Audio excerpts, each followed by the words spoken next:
உனக்கே நிறைய சிம்டம்ஸ் கொடுக்கும், உன் வாழ்க்கை அழிய போது ஜாக்கிரதையா தப்பிச்சுக்க நிறைய சிம்டம்ஸ் காங்க. பாத்துருக்கீங்களா நீங்க? கல்யாணம் தன்னைக்கு ஐயர் சொல்லுவார், நல்ல நேரம் முடியறதுக்குள்ள பொண்ணை கூட்டுவாங்கோ, நல்ல நேரம் முடியறதுக்குள்ள பொண்ணை கூட்டுவாங்கோ, நல்ல நேரம் முடியறதுக்குள்ள. ஏன் பொண்ணு வந்துருச்சுன்னா மாப்பிளைக்கு நல்ல நேரம் அதோட முடிஞ்சு போச்சுன்னு அர்த்தம். நம்ம ஆள் கெட்டி மேல கொட்டுவோம் பாத்திருக்கீங்களா? நாதஸ்வரம் அடிக்கிறப்ப டும் டக்க டக்க டக்க டும் டக்க டக்க டக்க டும் டக்க டக்க டக்க டும் டக்க டக்க.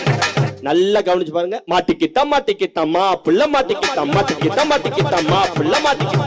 போட்டோகிராஃபர் சொல்லுவார், மாப்பிள்ள க்ளோஸ் க்ளோஸ், மாப்பிள்ள கொஞ்சம் க்ளோஸ், மாப்பிள்ள க்ளோஸ். அன்னையோட மாப்பிள்ள க்ளோஸ் சார். எங்க ஊர் பக்கத்துல பொண்ணு அழைச்சிட்டு போகும்போது மாப்பிள்ளை அழைப்பெல்லாம் பேப்பர் வெடி ஃபேமஸ். ஆமா, எங்க ஊர் பக்கம் மாப்பிள்ளை அழைச்சிட்டு போயில பேப்பர் வெடி போட்டான், டம்முன்னு வெடிச்சிச்சு. நான் பின்னாடி திரும்பி அப்படின்னு சிரிச்சேன். என் பக்கத்துல உள்ள கொஞ்சம் வைக்கிற வெடியே உனக்கு தாண்டா. பாத்தீங்களா? 25 வருஷம் ஆச்சு நம்மளுக்கு வெடி வச்சு.